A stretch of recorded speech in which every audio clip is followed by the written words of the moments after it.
Alright, hello my wonderful students. Before we move on to foldable number 2, I actually forgot to show you guys the back side of the other foldable we just did. So it is it's this foldable 1. So I can't fold it back over now. There it is. So when we fold it over, we're going to have our first, second, third, and then fourth video. So go ahead and write those down. And then we're going to go ahead and get to this one here, which is our foldable number 2, which is without graphing, what is the vertex and the axis of symmetry of a function. And we're going to be using this here. This is our vertex form for most of the equations or functions we're going to do. This one is specifically for this here.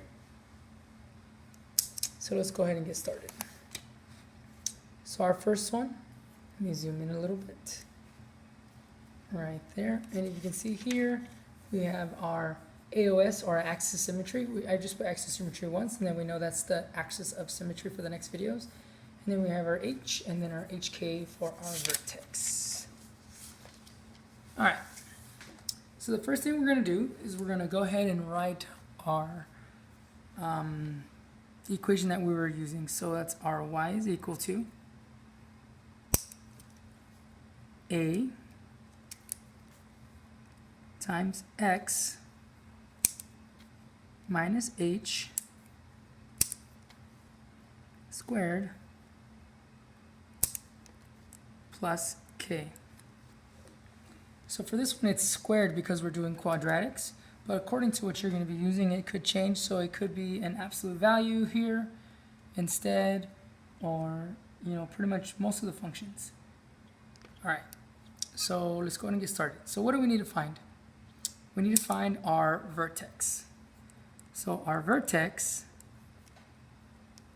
is going to be equal to a point which is our H and our K, which is here. Our H and our K from here. And then we also need to find the axis of symmetry, which we already wrote down, but I'll still write it for this one. Axis of symmetry. And the way this looks is like if we have a function, let's say this is our function here, and let's say this is our, well, let's do a parabola, right? Because we're doing here, parabola. The point that's in the middle here that separates the two to a mirror image of itself is called our axis of symmetry. And whenever we're doing this, it's actually going to relate it to our vertex here. It's going to be here, the H. So the X value, or the H in this form here, is actually going to be your axis of symmetry. H. Okay? So now we can go ahead and go back and figure this out. So for this function here, we have f of x is equal to x minus 2 squared plus 3.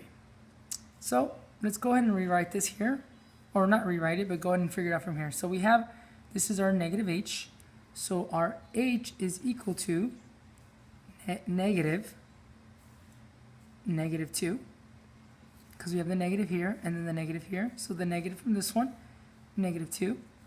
This is equal to a positive 2, because negative times a negative is a positive, and then 2 is 2. And we got that from here. And now we're going to go ahead and look at our K, and our K is going to equal to positive 3. Cool.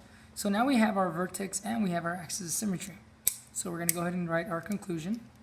So we have therefore, our vertex is, and what was it? It was 2 and 3. And our axis of symmetry